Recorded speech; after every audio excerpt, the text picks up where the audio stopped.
We're soon going to welcome Sam Altman and John Elkann on stage for an incredible discussion between them. Sam Altman is the co-founder and CEO of OpenAI that most of you here already heard of. OpenAI is one of the most impactful companies of our generation and one of the fastest scaling company in history. They are the company on a mission to make sure that artificial general intelligence benefits us all. Prior to OpenAI, Sam was the president of early-stage startup accelerator Y Combinator and invested in Airbnb, Stripe, Pinterest, Asana, and so many more.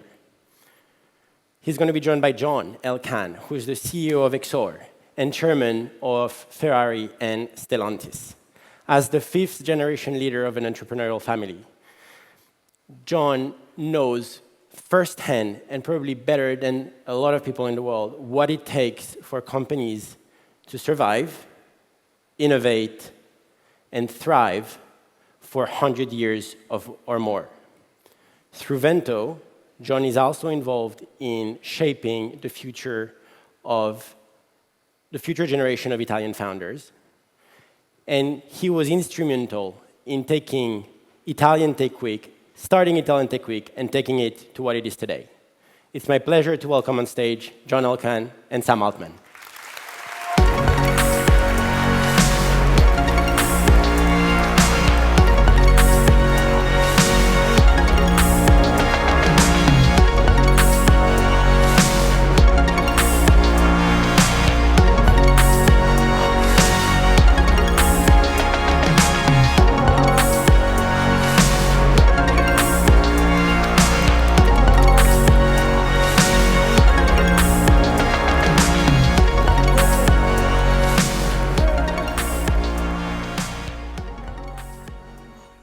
This is cool. I've never seen a setup like this. And it turns. And it turns. Wow. Thank you for being here with us, Sam. Thank you all for coming. Thank you for having me. It's been an eventful 24 hours. We're used to those at OpenAI, but it has been, yes. So some of our top, Mira, who's been our CTO, and Bob, our head of research, decided to move on from the company. I'm tremendously grateful for all that they've done, and they actually both of them have been working at OpenAI full-time longer than I have. I was still doing Y Combinator work. And, they've gone way above and beyond the call of duty for OpenAI. They've done tremendous work. And one of the things that I love is helping to develop talented people. And then if they want to retire or if they want to do something new, I'm always excited about that. And I think that's sort of a key part of the Silicon Valley ecosystem. In addition to being tremendously grateful for them, I'm very excited to empower a new generation of leaders. Mark Chen, who's going to take over Bob's job, I think is absolutely tremendous and really excited to work with him. Excited to flatten out the org and get to work more closely with the other technical leaders. I have not been as involved in the tech recently as other things because there's been so much going on. I'm excited to do that. And, I think this will be hopefully a great transition for everyone involved, and OpenAI will be stronger for it as we are for all of our transitions. I saw some stuff that this was related to a restructure. That's totally not true. Most of the stuff I saw was also just totally wrong, but we have been thinking about that. Our board has for almost a year independently as we think about what it takes to get to our next stage. But I think this is just about people being ready for new chapters of their lives and a new generation of leadership. You've been through a lot of change too, and I've always admired how you handle it, so I'd love any tips. Well, that's why being with you over the last 24 hours was very much relatable, and I always have been seeing how organizations, as they evolve and change, are living organizations. And I think what is ultimately important is that one is able to work with very strong people, as I was fortunate to do, and so you are. And also in this room, there are former colleagues of mine who ended up working for other companies, starting their own companies. And in some ways, it's always reassuring that one has worked with people that end up being able to ultimately make and build great things. The thing I am most grateful about for OpenAI, I mean, it's very exciting to get to work on such an important technology, and I do think this will change something significant about how we live our lives, and it's fun to build what I think is the fastest growing tech company ever. But the thing I'm most grateful for is to get to work with such wonderful people. That has been, the density of the talent at OpenAI has been something I never thought I would really get to experience. And there's many, because you have become a large company in every respect, generating more than multi-billion dollars. So I think what is also relatable here where we are is that companies can become very quickly very large. And yeah, there is nothing anyone could have told me to prepare me for what that would be like to live through, just growth like that. And I kind of thought I should have known about it, because at Y Combinator I got to watch, I know Brian Chesky was here last year, I got to watch them go through this, I got to watch other people go through this, but my takeaway is there's almost nothing anyone can do to tell you what it's going to be like. It's one of these things you just have to experience. It is crazy and intense and exhausting, but it's also amazing, and I feel a ton of gratitude for it. It's been really quite a fun adventure, and I think we're still so early in it. We've started to deliver great products, but we're going to deliver far greater ones. And it took us a while to figure out the science, and there's more science to figure out. But now I think we really get to invent products that are going to, and tools that are going to be so useful to everybody here. And my own experience has always been that when you are in these moments of changes, and the last year has also been equally full of new challenges, I think it's really important that they help you just know where you are at the core and what are the things that you want to concentrate on. In some sense, the last year has been like a very long decade for me. But in some other sense, I've never had like a higher rate of learning, and I've never had like a higher rate of clarity of conviction and respect for sort of duty and the mission in front of us. And I was reading this night, thinking about how important it is to stay firm when one is in one organization, particularly if you have a leadership role, because ultimately you need to stay firm in where the direction for the organization is. There was a very important battle here in Turin in 1747, and the battle was won by close to 4,000 people, over 400,000 French.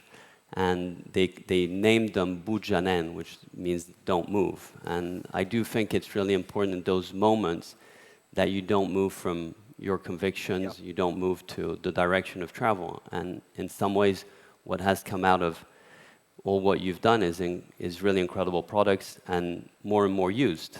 And the opportunity of trying in the US a couple of weeks ago, also all the voice features are really going to make it much more easy to use. And I hope that will soon come also to Europe. And I don't know if you want to tell us. Yeah, I'm incredibly excited about voice mode. To me, it feels as magical as the initial ChatGPT did.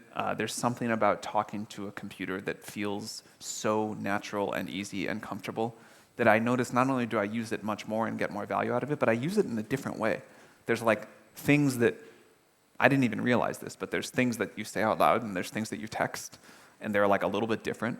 And now I feel like I can have like a fuller set of conversations used with ChatGPT. We're working as hard as we can to quickly bring it to Europe. There's obviously additional regulatory stuff we've got to go through, but I'm optimistic that we'll get there, and I think you all will love it. There's a lot of other products that we've been launching and will launch, but one other one I would love to mention is O1, our new model that came out a couple of weeks ago, which is focused on reasoning capability. It has been so fun to see what people have been discovering with that. One of the most exciting parts of OpenAI is we work really hard, we come up with a new model, we're proud of it, but you also are always like, is it going to be good enough? Are people going to like it? Are they going to, is it going to solve people's problems? And then you put the tool out in the world, and you wait. And there's this period where people are like, oh, it does all the stuff on these metrics. That's cool. And then you keep waiting. And then the stuff starts rolling in where you see screenshots of people saying, look what it did. Or people say, I built this thing or that. And we thought before that reasoning would be a big unlock for what people can do for using AI for programming, to help with scientific discovery, which is probably the single category I'm most excited about. But to actually see it and to watch people learning from each other about how to do this, how to use this, and this new set of very complex tasks that you couldn't do with previous generation models that people are really using now, and the way that we put that into the product, the way that we show it thinking, the way that you can see kind of its thoughts along the way, that's been very rewarding. So I'm excited for that. I'm excited for the search GPT, which we put out in alpha and we'll put into the ChatGPT product to make it more useful for real-time information. And most of all, I'm excited for what businesses and people are doing with these tools. It has been, I had lunch today with some entrepreneurs here using our tools for different things. Yesterday, we were at Ferrari and saw what they're doing with the tools. I think we've gone past the stage of curiosity to just people generating more value for each other in the world because they have AI. And we try to build the best products we can around that, the best APIs, the best consumer tool, but it's up to other people to then create all the value, and that's been very wonderful to see. I must say what's very surprising is how fast one has been able to use these different tools. And in my own experiences, it goes with my kids, and one of my son is here, and he actually is using ChatGPT as we speak and just trying to see how the words that we use, what they actually mean and how they relate one to each other. And that has been making our conversations much better. And as you were referencing yesterday, we were in Ferrari, where you were able to see also how the actual technology is being thought through, not only to try and work around some areas of engineering, but also what is going to form the experience you'll have tomorrow. And the voice, and particularly if the voice is going to be as good as what I was able to witness, if you think about that ability within a car, how you can really change completely the way in which you interact with it. I think that's a totally new interface to a car someday, where you kind of get in and just talk to it. I'm really excited for that.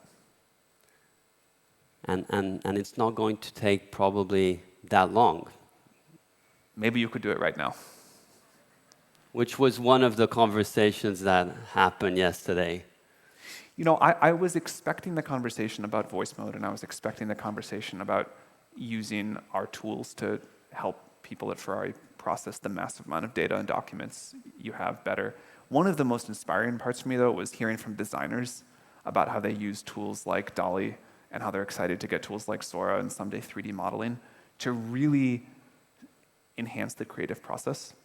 And just the excitement about that I've now heard from designers in several different industries, and talking stories about how they use this to think in a better and more expansive way than they could before. I'm very excited to hear that. Maybe second to scientific discovery, that's my second biggest area of excitement. But on the other hand, I think yesterday at dinner you had the head of design, and the conversation with a scientist would have been more of a natural one, or an engineer. But the fact that you could relate with a designer who actually was looking at the tools that are being put there as a way for him to do things he wasn't even thinking that they could be done, I thought was very interesting. And I also equally believe, and that's very, very much linked to Italy and Italy's capability of trying to combine technology with aesthetics. And so there is also from designers a real interest of how the technology and engineering fits in what they do. And I feel that you must have perceived that yesterday. It was very special for me to get to visit Ferrari, and one of the many reasons, aside from the fact that it's just this iconic company that has, I think, a brand connection with its fan base and really the whole world that just you don't see very many other places, is it really, I was very struck by the fact that I couldn't imagine that company and that way of working anywhere but Italy. And that the combination of engineering and design and passion and automotive history, seeing how that comes together and seeing you can try to explain to somebody what it's like to watch people doing their work at Ferrari, but it never would have gotten through to me. But getting to talk to the people that are sort of sweating every detail and thinking about the whole experience and how you're going to feel, and the amazing technology and the amazing design right next to each other, that was very special. Yeah.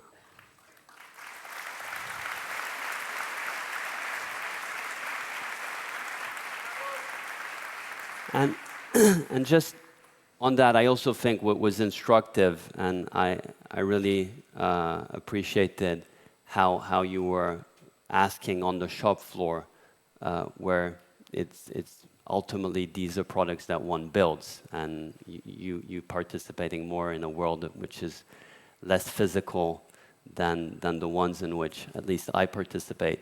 Also observing how the way in which the shop floor is now organized, the way in which one is at ease with how the different technologies that you can apply to building the engines. And I know there was a big surprise that the engine actually takes longer to build than the car.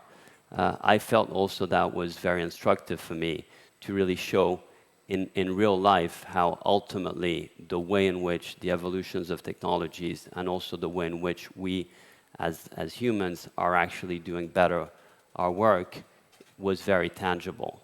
One of the many highlights of the tour was talking to someone who really was talking about the craft of assembly, of one person assembling an engine, and why Ferrari does it this way, and what it means, and why it's better, and how they care so much about how the engine looks and sounds, and of course the performance, and how Enzo Ferrari said it was the soul of the car.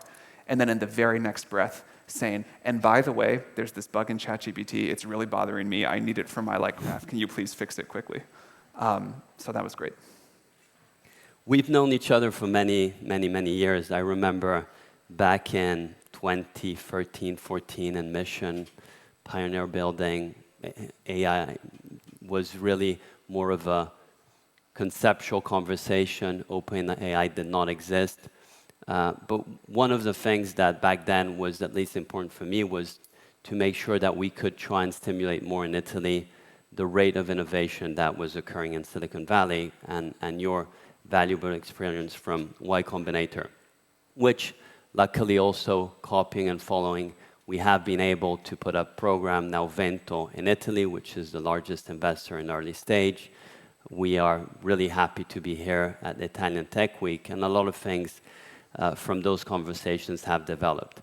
What I think is also being always formative when we've been talking is the breadth of interest that you have. And I also feel that in some ways in the recent years, the intensity of what's been happening at OpenAI in some ways has shut down some of your other interests. And I just was wondering, how do you feel about that? Yeah, I kind of have just loved whatever phase of life and career I'm in. I did love, one of the best parts about running Y Combinator was exposure to everything. And I think, and I hope we can talk about this more, one of the ingredients of a successful startup ecosystem is people working on lots of different things together and the sort of shared collisions and knowledge transfer that enables. And I think I formed such a helpful perspective on the world about what was happening, what new technologies were falling into place on the tech tree that eventually came together to enable OpenAI. And without that very broad view, from chips to energy to AI, algorithmic progress itself, to learning something about how to build internet companies, I think without all of that background and all of that view of the world, it would have been much harder to do OpenAI. But also, I'm excited when you run this broad search for a while and then find the one thing you want to pour all of your energy into. And I love this part too. So there's a lot of great things happening in the world, and it was very fun to be an investor and get to play a little role in many of them, and it's very fun now to get to play a bigger role in one that I really love. I do miss all the other stuff. I think that, in particular, the two trends I'm most excited about for the next decade or couple of decades are abundant intelligence and abundant energy, and the prosperity that we're going to get from these two things that are unlocking kind of, I hope, around the same time, is really quite remarkable. The growth we can have in the world, the increase in quality of life we can have in the world, better sustainability, better education, better healthcare, better everything. We can all build much better tools and experiences and products for each other. These are the two things that sort of became my two areas of focus, but not because I don't love all the others. Just at some point, if you're going to be, really in it, you just don't get to do as much. And I have a very hard time myself in really being always stimulated by the many interesting things that do happen. And as you rightly say, at the end of the day, one has to make sure that at the core, what you end up spending your time in is where your responsibilities lay. On the other hand, I do think that having that versatility of exposure makes you better at your job, and having an idea that what your company is doing is actually part of a much wider context. And equally, just knowing where the future is going. And I think the energy element, which probably is not necessarily understood, is that if we actually don't get to have cheap, decarbonized energy at scale, a lot of what is being done, particularly in AI, is going to be limited, right? Not only in AI, because we're going to make that super efficient, but also in everything else we want to do with the AI. Like, the AI lets us have great ideas, but then we want to do stuff in the world. And I am a believer that people want more and better, and we should focus on enabling more of the good. And it's also important to mitigate the bad, but I don't think that's like a strategy. I don't think that's like a compelling long-term strategy. I think people want the world to get better, and energy is so critical to doing stuff in the world, to sort of the ability to move atoms around and make things happen. I'm not excited for a world where everybody just sort of sits at home with the air conditioning off with VR goggles on and, yeah, okay, they're not using much energy, but like, that'd be very depressing. So I want the world to get dramatically better for everybody. I want to find out how we keep doing this. I think degrowth, or whatever else people call that ideology, is one of the dumbest and most dangerous things we've had in a long time. And what instead we should be is like massive but sustainable growth, and technology is the only way to get there. So if we can get abundant, cheap energy, if we can make AI available to everybody at a super high level of quality, like that's how things actually get better. And so you have like technology which actually has delivered on this for, most of human history. And then you have people saying like, well, let's just stop everything and, lay in bed and not move much. And I'd like to see the world keep getting better. And if we look at it concretely on the energy front, and we've discussed about this many times on the merits of fusion, fission, where are we in your view in terms of timelines to this actually being real? There's a lot of engineers in the room, and there's also many engineering activities also in Turin to address that. Yeah. I think in the next couple of years, we will see incredibly promising demos of next-generation fission and fusion, and it'll take a while to get through the regulatory process and get the bugs out of the systems, and importantly, to get them very cheap. But I believe this is a big part of our future. So by 2050? By 2050, I hope we're not burning much carbon in the world anymore.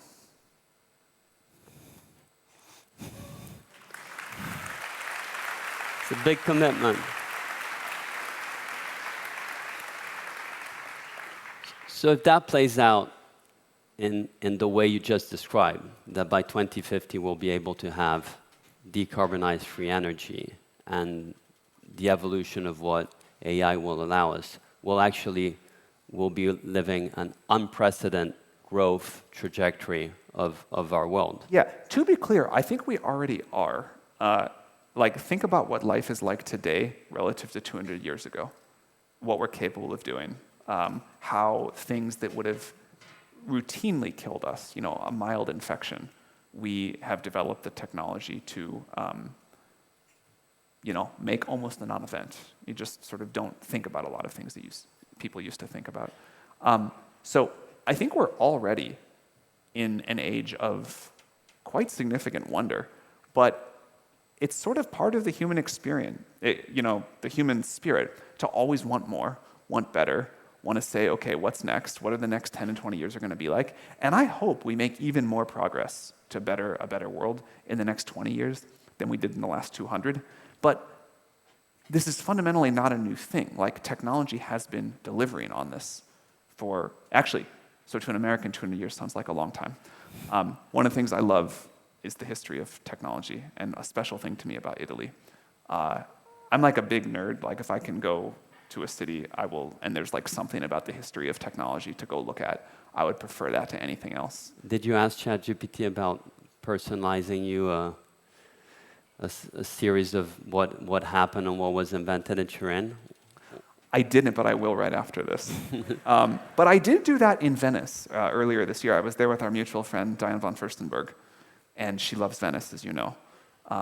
And we were like walking around, and she was telling me things, and I had studied a lot about just sort of some of the amazing technological and sort of really societal inventions that happened in Venice. And she was telling me about them, and then she got tired of it and wanted to do something else. And so I used ChatGPT as like a tech history tour guide of Venice, and it was really good, really, really good. I've done the same thing in Rome too, where it's just like amazing to see what's there. But this is not a new trend. This idea that we invent technology and it improves our quality of life in our society. If you define technology as doing more with less, or it being able to do things you just couldn't do at all before, making new tools for people to use, this has been going on for a very long time. In some ways, what we've also been observing is that there are other factors that ultimately stop this progress. And in some ways, what we have witnessed is that capitalism and the freedom that it has created has allowed a lot of development, but it also has created disparities. And we spoke a lot about how in some ways you create more alignment, where what you really want is what is good for business is also good for people. Yep. And we profoundly believe that.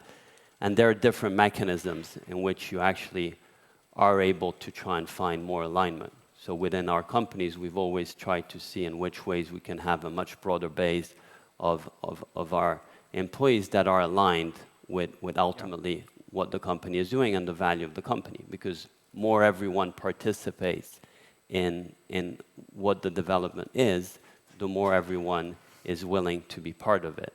And in some ways, one looks at the angle of a consumer saying what is going to be produced is more and cheaper, but it doesn't necessarily mean that that will be redistributed in the best possible way. And I know you've been thinking a lot about that, and we've discussed it a lot. What is your current thinking around these themes? I'm going to butcher this quote, and I don't remember who said it, but it's something like, capitalism is the worst economic system the world has ever seen, except for all of the other ones. And I think it is our duty to continue to figure out how to improve it, but we shouldn't discount the good parts, and we should not take for granted, I think, the miracles that capitalism has produced. Again, that doesn't mean we don't really need to improve it. It doesn't mean it's not broken in significant ways. You actually touched on the thing that I think is most important, which is, at least in the US where I'm most familiar with it, a shocking percentage of the country doesn't participate in capitalism, doesn't own stocks, does not have exposure to this very long-term updraft. There's a lot of other things I think we should change about it too, but we were talking about the history of technology earlier. As a kid, I studied the Industrial Revolution, and I thought oh, there was this invention that was most important, or this one, or that one. And I really had this like nerdy tech kid view of it. And then as an adult, I at one point picked up a book and read about it again, and it was all the stories I remembered and everything I knew, but I had changed, and I had a different perspective, which is, in some important sense, the joint stock company was the single most important invention of the Industrial Revolution. The ability to coordinate the efforts of a lot of people, the capital it takes to get something invented and bring it to market, that was kind of what let us go from these very small, family-centric businesses to the kinds of inventions that brought us, this building and eventually that TV and these microphones and all of the wonderful things you all are building. And that was a really important change. So I think you can't talk about the history of technology without talking about the structures and the institutions society has put in place to enable it to happen. They're equally important. They both have to happen. And so let's evolve the system. I've, as you mentioned, been passionate about that for a long time. We've done a whole bunch of experiments. There's a whole bunch more things we can do. We've innovated on the OpenAI structure. We've done things like fund universal basic income studies. But let's not lose this magical engine we've had. And when we think about the magical engine, which is ultimately conducive to try and innovate, and through the innovation, the prospects are going to improve, there is in some ways a view of where do you put the emphasis. There's a lot in my way of just observing in trying to say how can we make things less bad versus how can we make them really good. Yeah. And what is ultimately our responsibility in terms of business leaders, which ultimately are at the service of our customers, working with the people we work, in really making sure that we don't feel in the trap of less bad, but really more good and to some extent excellent. And yesterday you had an example of a company that really thrives to do that. So I have obviously an extremely biased set of perspectives on this, so please forgive me because I'm going to say the thing that I believe, but it's also going to sound like, man, that guy's really talking his book. I think pushing for more good instead of less bad is critical. I think a lot of human nature is to focus too much on less bad, the things that we can incrementally fix right away, rather than dream of the things that can catapult us to the next level of human progress and capability and whatever else you want to call it. OpenAI took 4.5 years before we launched our first product. And our first product, honestly, I don't know if any of you remember GPT-3. If you do, I'm sorry, and I apologize. It wasn't that good. And then it took us longer to get out GPT 3.5 and then launch ChatGPT and then GPT-4. And 0.1 preview is still deeply flawed. 0.1, when it comes out, will feel really good to us at the time, but looking back in a couple of years, will feel still embarrassing. This stuff takes a long time. Doing hard startups takes a long time. Doing a nuclear energy startup takes a decade. But I think this is really important to have the conviction and the dedication to say, yes, it's going to be hard. Yes, it's going to take a long time. It's going to be a little demotivating and a little distracting to see other people get more success sooner on ideas that are maybe easier.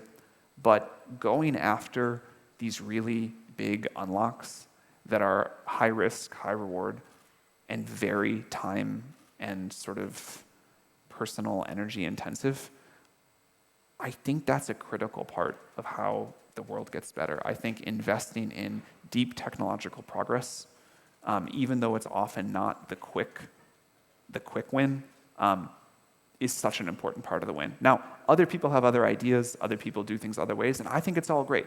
Anything that increases human prosperity, I'm all for. But there's a special place in my heart for startups that are risky, that take a long time, and that really kind of add a new tool to the human tool chain if they work. And Thank you. And by the way, this is a place where I think Europe can play a very strong role. There are a lot of things, there's an incredible amount of talent and history in different industries here. I've met a lot of people on this trip and others that are doing these hard things. I think the startup ecosystem needs some additional resources, but the spirit is here.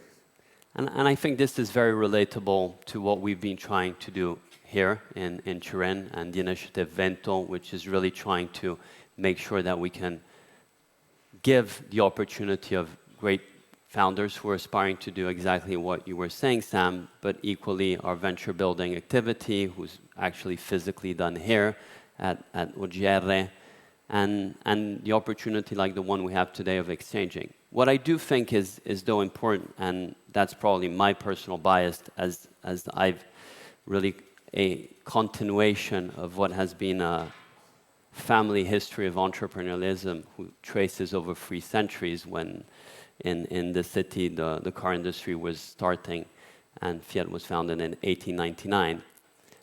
You end up going through different waves of renewal and change, and in some ways what I think is really important is to try and capture, and particularly true for a country like Italy, which you love, you've been here many times, is we're not only about our history, we're not only about our culture, we're not only about the incredible things that have happened in Venice that ChatGPT was telling you about. And in some ways, in your view, with your lenses, right, how can you make sure, and the audience here, that instead of looking at it with pride, it is actually a way in which it feels that you're pushed forward and that you don't become lazy or insecure about all the things that already have happened, but just on the contrary, you take that in a way that, well, there's so much more to do. And you asked me, what do I think about AI last night? And I told you what I think about AI is the incredible things that I don't know that are going to come yet. So, first of all, I think this is I appreciate you saying that. I think in any place with such a rich history, it's tempting to look back and be proud. And a thing I love about you and many other people here that I look around and see that I know is just this relentless drive to look forward and say, we're only as good as our next thing. We're going to keep going. We're going to keep pushing and driving progress. I think this is a very special time to do that. I think technological revolutions like the one that we're lucky enough to be witnessing right now with AI don't come along very often. Maybe it's like an every couple of decades thing. And this is when the most new creative energy is possible. This is when new industries, great new companies get born. In a career, you may only get a couple of moments like these. And I think I love the startup energy always. I think that this is a time to really go for it. This is like, this is a time when the earth is shaken in some sense. The normal rules of who can succeed at what are suspended, and startups have an incredible edge because they can move more quickly, they can iterate faster, and that's so rewarded when there's this level of dynamism. I would love to see Europe and Italy in particular really embrace this. I think it's not easy. I think it requires economic change, maybe regulatory change, societal change. There's all these things about Silicon Valley that work really well. But assuming nothing of all of this change, you still see incredible capability of people of doing things despite all of it. Do you believe that? Yeah, people will do, it's human nature. People are going to do incredible things no matter what, but the degree of success, I think, is a factor of the environment. But this is a great sign. Like, this didn't happen a decade ago, and this is the kind of change that I think needs to happen to form a community. Like, in my own life, one of the most important things that happened to me was the early Y Combinator startup schools, and being in rooms like this. The speakers didn't matter, but just meeting the other people and those connections from almost 20 years ago now are still some of the people that I text regularly, am super close to, work with directly. Forming community, I think you can do so much more than an individual startup could just go do off on their own. So I think things like this are super important. Because I think, Sam, that what's important is not to have any alibi. There's always reasons why it couldn't have been different. And in some ways, if we end up trying to see what can change in terms of regulations, in terms of policies. You can't wait for right? that. And I think the push we ought to give ourselves and also who's in the audience is ultimately push where you can and the good outcomes come out of it. I think that's for sure. And again, I cannot overstate, I think, the specialness of this moment. This is really a time to go for it. This is really a time to push where you can. Great companies are going to get started around the world in the next couple of years. I'd love to see many of them happen right here. I think this is the beginning of like a genuine technological revolution. And I did my career in a sort of strange order. Normally you, at least in Silicon Valley, you run a company for a while, you do a startup, then you become an investor, and then you have like some sort of passion project as your retirement job. I did technically run a company first, but it didn't go very well, and I learned a bunch of painful lessons and also didn't learn, I think you always can learn the wrong things from failure too. But then I became an investor, and I was pretty good at that, and I thought I was going to do that. And then I did this passion project of running an AI research lab, and then I ended up having to run a big company. And I'm thrilled with how it's gone. I'm very grateful. But I do think sometimes, man, if I could be a tech investor right now, this would be the most fun time ever because of the number of great things that are going to get created. And so it's not just like do what you can. It's go shoot as ambitiously as you possibly can. Say this is a crazy and rare opportunity, and we're going to build the next giant tech company. And just as we end, and I know there might be a couple of questions, how do you think about the difference between ambition and delusion? The first thing that came to mind was specificity versus non-specificity, or definite plans versus like very vague plans. And if you're trying to do a very hard thing and it's unproven, like maybe it'll work and maybe it won't. But if you have like, here are the reasons I believe this, here's the tests I want to run, the data points I want to get, what would make me believe with more or less confidence, and here's my next step and the one after that, and you're sort of putting one foot in front of another, I think that's ambition, whether or not it works. And if you're like, there's going to be this great future, and all these things are going to happen, and then someone says to you, great, what are you going to do tomorrow? Or what's next? Or what do you need to like learn to verify or disprove this hypothesis? And there's sort of like a lot of hand waving but no answer. That's more in the delusion category. So let's avoid that. Yeah. Like one thing I have learned again and again in my career is just the value of putting one foot in front of the other. Baby steps. Learning fast, making mistakes, but making them with baby steps and just correcting your course over time. That single recipe, I think, is the surest path I've seen to success. Hi, John. How are you? Hi, Hi, Sam. Hey. Thank you very much. Thank you. That's highly insightful. We're a little bit out of time. We had questions from the audience and from founders. To start, I'll start with you, John. AI is going to disrupt or impact industries. It's a little turning.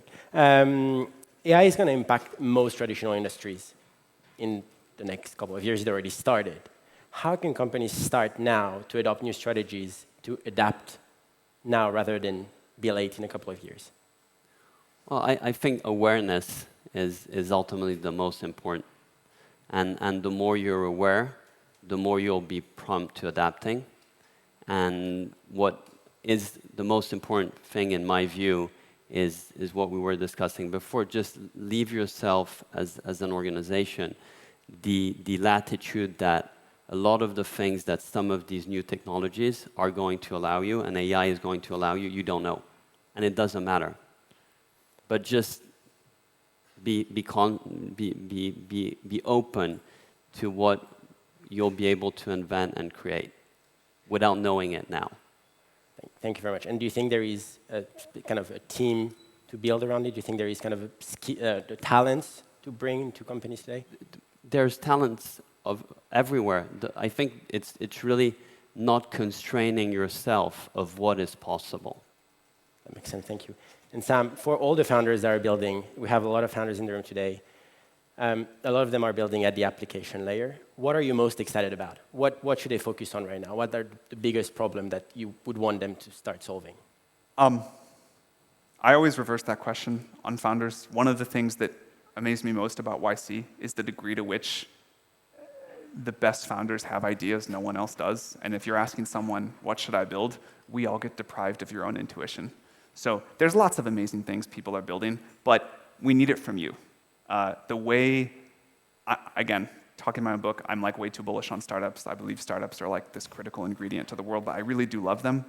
And the thing that we saw again and again is a founder with an idea that we had never quite heard before, that was bold, that was ambitious, but as John was saying, was specific.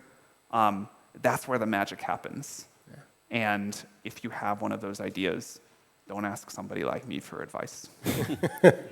Well, thank you very much. Thank you. Thank you, John. Thank you. Thank you, Sam. Thank you.